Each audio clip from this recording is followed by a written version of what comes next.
구독, 좋아요는 컨텐츠 제작에 큰 힘이 됩니다. 16. 뭔가를 하고 있는 상태를 만들어라. 우리는 언제 좌절하는가? 무엇을 해야 할지 모를 때다. 그렇다면 좌절했을 때 우리는 무엇을 해야 하는가? 정답은 무엇이든 해야 한다다. 무엇이든 시도를 해봐야 무엇을 해야 할지 구체적으로 알게 되기 때문이다.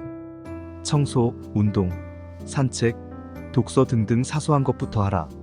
뭔가를 하고 있는 상태를 만들 때 변화의 가능성이 생긴다. 새로운 길에 대한 단서를 얻는다. 가만히 있으면 위축된다.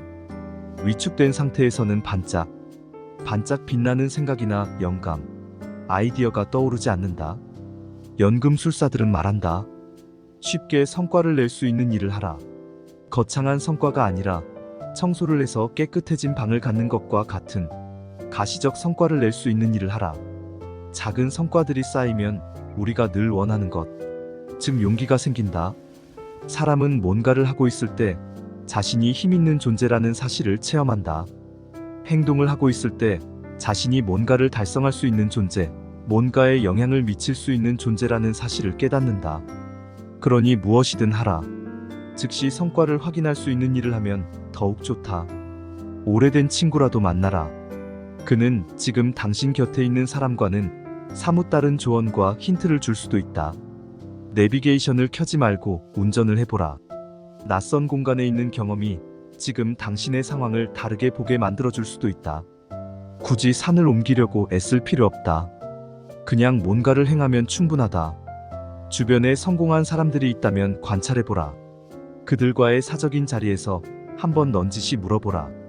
그들이 평소에 즐겨하는 일이 무엇인지 말이다. 그러면 알게 될 것이다. 청소, 운동, 산책, 독서 등등이 가벼운 일들이 목록의 상단에 자리하고 있다는 것을. 성공하는 사람들도 매일 좌절한다. 다만 매일 좌절을 딛고 행동에 나서는데 성공할 뿐이다. 17. 평정심이 최고의 능력이다. 중국에서는 고대로부터 다음과 같은 우화가 전해져 내려온다. 옛날 작은 마을에 농부가 살고 있었다. 그에게는 전 재산이나 다름없는 말 한 필이 있었다. 말은 농부의 추수를 돕고 밭은 갈고 시장에 내다 팔 과일을 실어 날랐다. 어느 날 커다란 폭풍이 몰려왔다. 번개가 요란하게 내리치는 바람에 놀란 말의 고삐가 풀리고 말았다. 말은 울타리 밖으로 달아나 버렸다. 소식을 들은 이웃이 농부를 찾아와 위로의 말을 건넸다. 상심이 크시겠어요. 가장 큰 재산이 사라졌으니 이 일을 어찌해요?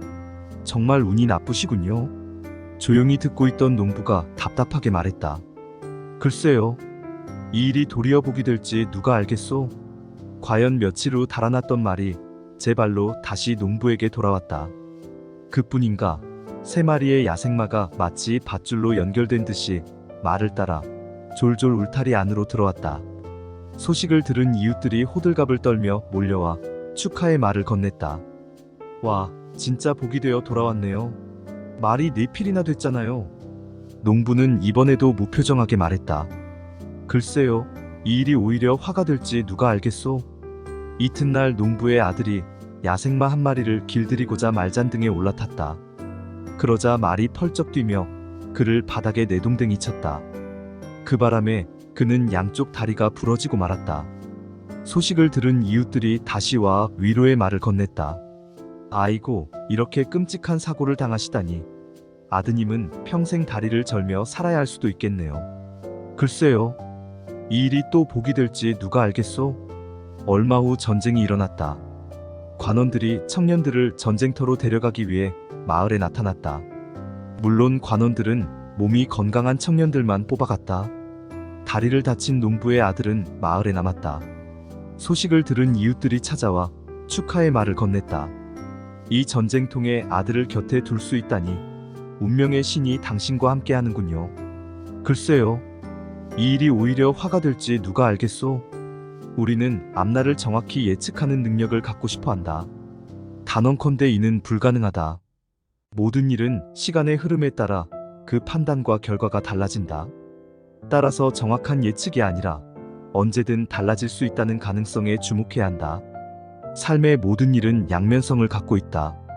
훗날 우리가 후회하는 것은 무엇인가? 예측이 빗나가서 후회하는가? 우려했던 일이 실제로 일어나서 후회하는가? 그렇지 않다. 우리가 가장 후회하는 것은 섣부른 판단이다. 일 자체가 아니라 그 일에 대한 판단이 어리석었음을 뒤늦게 깨닫고 나면 뼈가 아프다. 결과는 언제든 바뀐다. 아니, 정확히 말하면 결과는 언제나 바뀌고 있는 중이다. 15살 소년 시절, 나는 잊을 수 없는 경험을 한 적이 있다. 그해 나는 여름방학을 프랑스의 시골 마을에서 보냈다.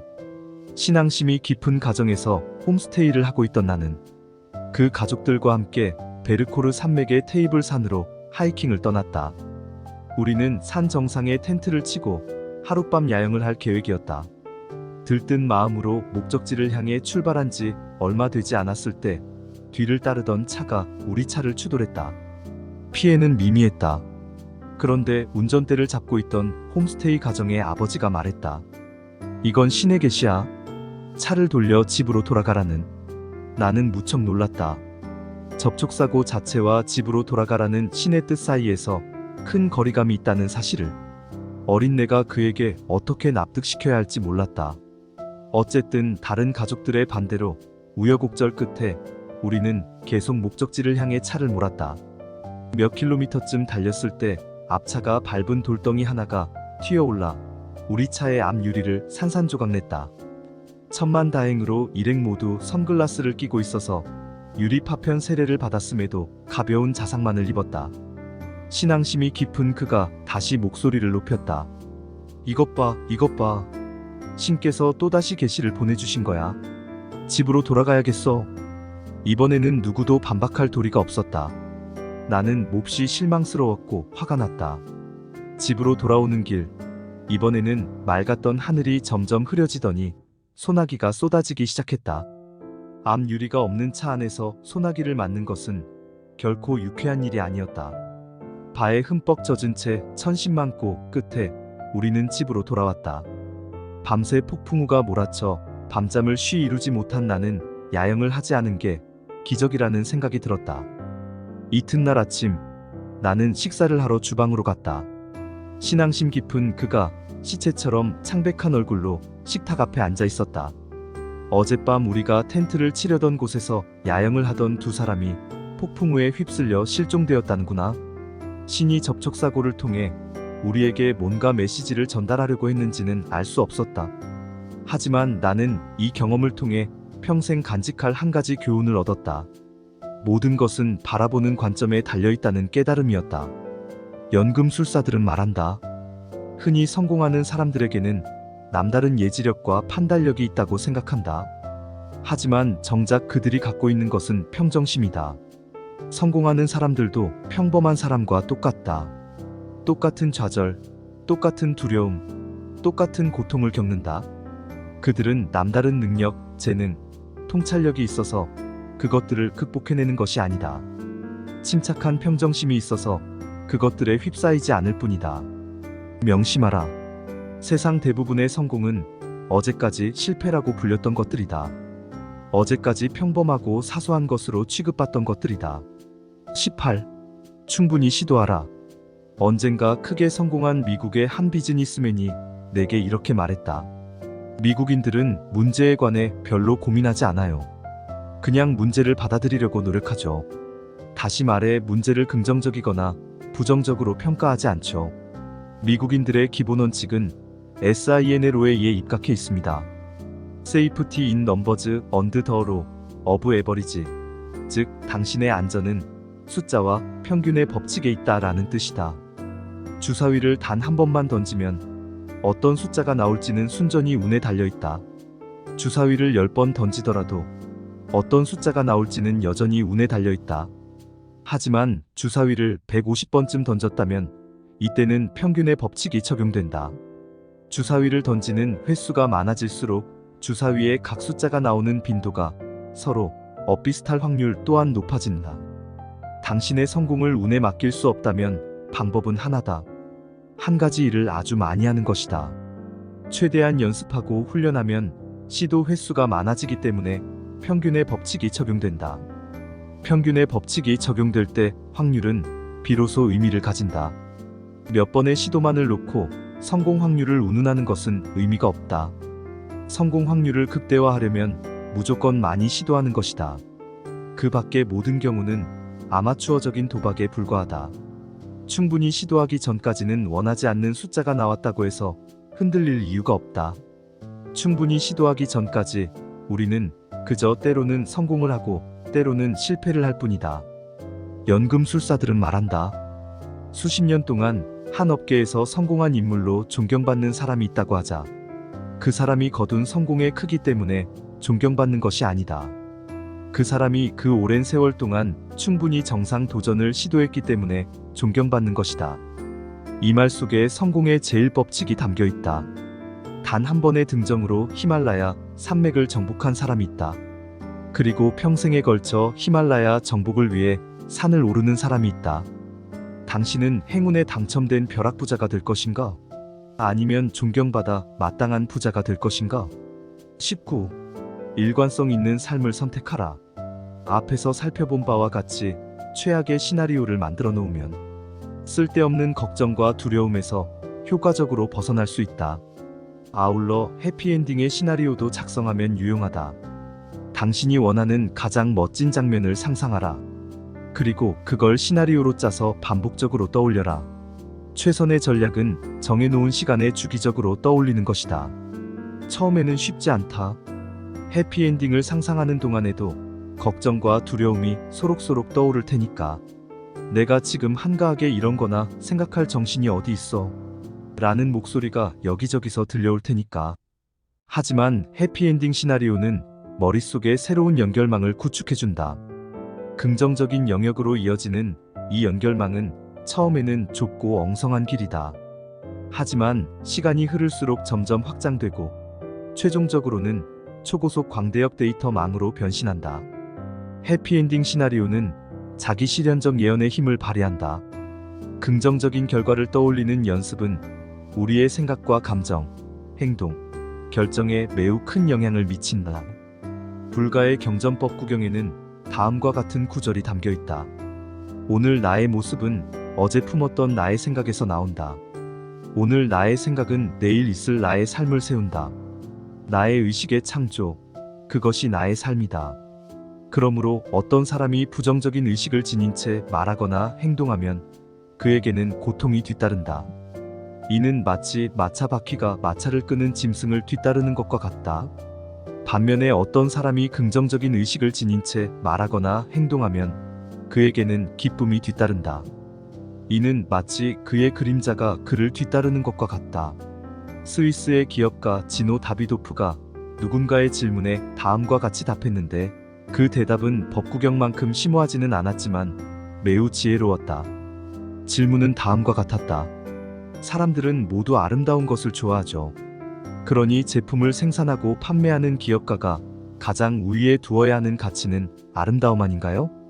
지노 다비도프가 답했다. 아름다움도 중요하죠. 하지만 그보다 더 중요한 것이 있다고 생각합니다. 그건 자신이 아름답다고 생각하는 것을 선택하는 권리입니다. 자신의 삶을 선택할 권리를 행사하는 사람에게 아름다움은 자연스럽게 뒤따릅니다. 그렇다.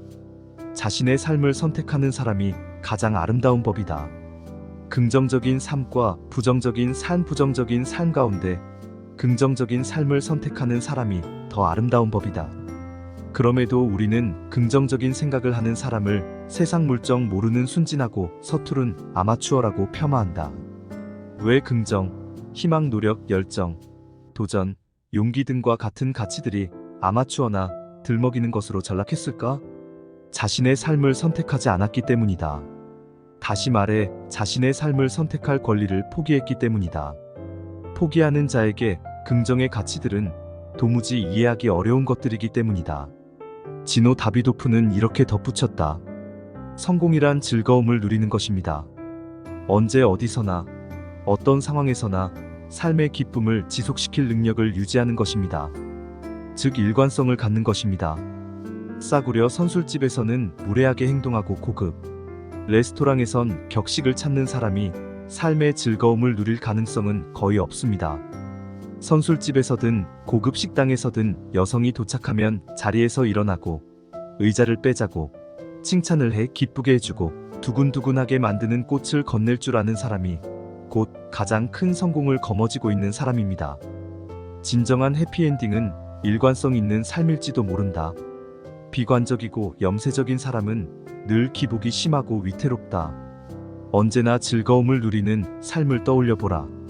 그 사람의 시나리오를 작성해 보라. 그것을 가능하게 만들어줄 긍정의 에너지들이 자연스럽게 뒤따를 것이다. 20. 스스로를 환대하라. 세계적인 비즈니스 코치 지그 지글러는 자신의 책상 위쪽 벽에 비행기 표를 한 장 붙여놓았다.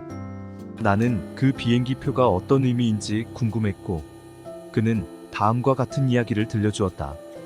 어느 날 지그 지글러는 비행기 탑승을 위해 공항으로 가던 중 교통체증으로 길 한복판에 갇혀 있었다. 그는 매우 예민해져 있었고 잔뜩 긴장한 상태로 좌절해 있었다. 비행기를 타지 못하면 중요한 강연에 도저히 시간을 맞출 수 없었다. 하지만 어쩔 도리가 없었다. 너무 늦게 공항에 도착했고 비행기는 이미 이륙한 후였다. 그는 공항을 둘러보았다. 막상 비행기를 놓치고 나니까 초조와 분노, 망연자실함이 왠지 천천히 사라지고 오히려 기분이 개운해지는 느낌이었다. 그는 아무 생각 없이 공항 안을 천천히 거닐었다. 평소에는 눈에 띄지 않았던 식당들이 눈에 들어왔다. 오, 맛집들이 꽤 많군.